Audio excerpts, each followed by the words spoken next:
और उनकी टीम को मैं सिटीजन फ्रेंडली, डेवलपमेंट फ्रेंडली और फ्यूचर ओरिएंटेड बजट के लिए बहुत बहुत बधाई देता हूं। ये देश को समृद्ध और जन जन को समर्थ बनाने वाला बजट है। इस बजट से गरीब को बल मिलेगा, युवा को बेहतर कल मिलेगा। इस बजट के माध्यम से मध्यम वर्ग को प्रगति मिलेगी, विकास की रफ्तार को गति मिलेगी। इस बजट से टैक्स व्यवस्था का सरलीकरण होगा, इंफ्रास्ट्रक्चर का आधुनिकीकरण होगा। ये बजट उद्यम और उद्यमियों को मजबूत बनाएगा, देश के विकास में महिलाओं की भागीदारी को और बढ़ाएगा। ये बजट शिक्षा को बेहतर बनाएगा, आर्टिफिशियल इंटेलिजेंस और स्पेस रिसर्च के लाभ को लोगों के बीच पहुंचाएगा। इस बजट में आर्थिक जगत के रिफॉर्म भी हैं, आम नागरिक के लिए ईज ऑफ लिविंग भी है और साथ ही गांव और गरीब का कल्याण भी है।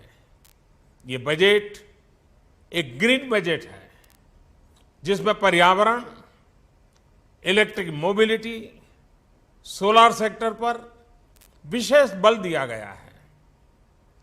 पिछले 5 साल में देश निराशा के वातावरण को पीछे छोड़ चुका है, उस वातावरण से बाहर निकल गया है।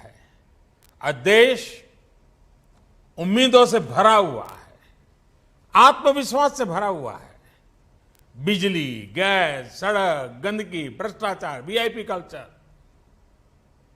अनेक अनेक कठिनाइयां सामान्य मानवी को अपने हक के लिए जद्दोजहद की जिंदगी, यानी एक प्रकार से खुद से ही उसको जूझना पड़ता था, उसको कम करने के लिए हमने लगातार प्रयास किए हैं, सफलता भी मिली है। आज लोगों के जीवन में नई आकांक्षाएं और खूब सारी अपेक्षाएं हैं। ये बजट देश को विश्वास दे रहा है कि इन्हें पूरा किया जा सकता है। ये विश्वास दे रहा है कि दिशा सही है, प्रोसेस ठीक है, गति सही है और इसलिए लक्ष्य पर पहुंचना भी निश्चित है। ये बजट आशा, विश्वास और आकांक्षा का बजट है। ये बजट 21वीं सदी के भारत की अपेक्षाओं को पूरा करने और न्यू इंडिया के निर्माण में एक अहम कड़ी साबित होगा। ये बजट वर्ष 2022 यानी आजादी के 75 वर्ष से जुड़े संकल्पों को पूरा करने में देश का मार्ग निर्धारण करेगा। पिछले 5 वर्ष हमारी सरकार ने गरीब, किसान, दलित, पीड़ित, शोषित, वंचित को सशक्त करने में, एम्पावर करने के लिए अनेकविध कदम उठाए। अब अगले 5 वर्षों में यही एम्पावरमेंट उन्हें देश के विकास का पावर हाउस बनाएगा।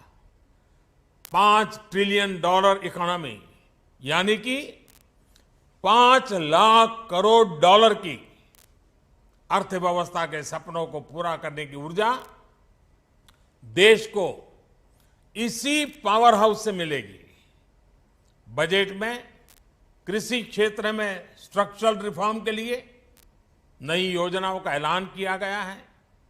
पीएम किसान सम्मान निधि के माध्यम से किसानों को सीधे लगभग 87,000 करोड़ 87,000 करोड़ रुपए का ट्रांसफर हो या 10,000 से ज्यादा फार्मर प्रोड्यूसर ऑर्गेनाइजेशन एफपीओ का संकल्प, मछुआरों के लिए प्रधानमंत्री मत्स्य संपदा योजना हो या नेशनल वेयर हाउसिंग ग्रिड की स्थापना, ये योजनाएं वर्ष 2022 तक किसानों की आय 2 गुनी करने में प्रभावी भूमिका निभाएगी।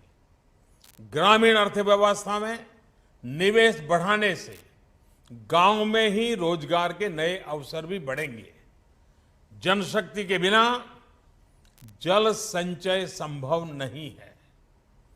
जल संचय जन आंदोलन की भावना से ही हो सकता है। इस बजट में वर्तमान ही नहीं, भावी पीढ़ी की चिंता साफ साफ नजर आती है।